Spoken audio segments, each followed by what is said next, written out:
Nobody really knows how the wall was built. Yes, every child hears how, in the days of the first men, Brandon the Builder raised the wall with magic and giants and set the Night's Watch to guard it. But nobody thought to write down the story until thousands of years later, and the Septons who did it weren't much for accuracy. I mean, they have knights bumbling around thousands of years before they were knights. Sorry, bad habit. But even if magic and giants built the wall, it's the Night's Watch who have held it. Our order of builders repairs the keeps and towers, digs tunnels, crushes stone for roads and footpaths, and clears away trees wherever the forest presses too close to the wall. Or at least they would, if they had the men, and the tools, and the time.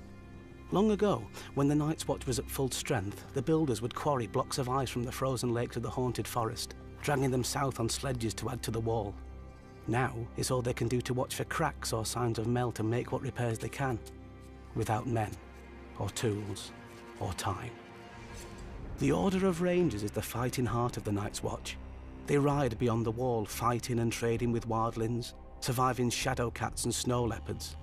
The Rangers are meant to scout out threats to the wall and return to report. And they did, back in the days when men could go north and come back alive.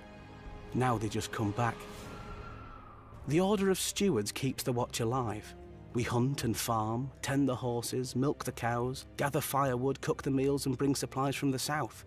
Not so heroic, I know, but since the Night's Watch doesn't starve or freeze, I guess we're the only order that still does everything it's supposed to. Without all of us guarding the wall together, well, it probably still wouldn't have ever fallen. Solid ice rising hundreds of feet into the air and running hundreds of miles to the sea. No army is smashing it anytime soon, which is why our enemies have never tried. Well, not directly.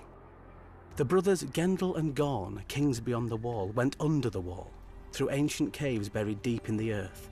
But on the way back they took a wrong turn and were lost in the darkness.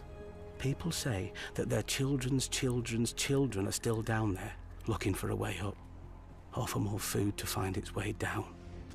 When our rangers found Arson Isaac's picking away at the wall, he was almost halfway through.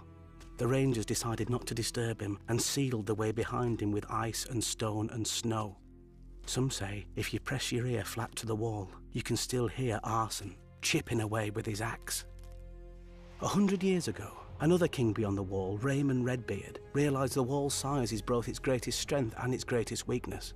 He waited for our patrols to pass and then sent climbers to the now unguarded stretch of the wall. When they reached the top, they dropped ropes and ladders for thousands more wildlings to clamber up. The Night's Watch didn't even know his army had crossed until after the Starks and Umbers had cornered and destroyed him. And that was 100 years ago, when the Watch had many more men than now.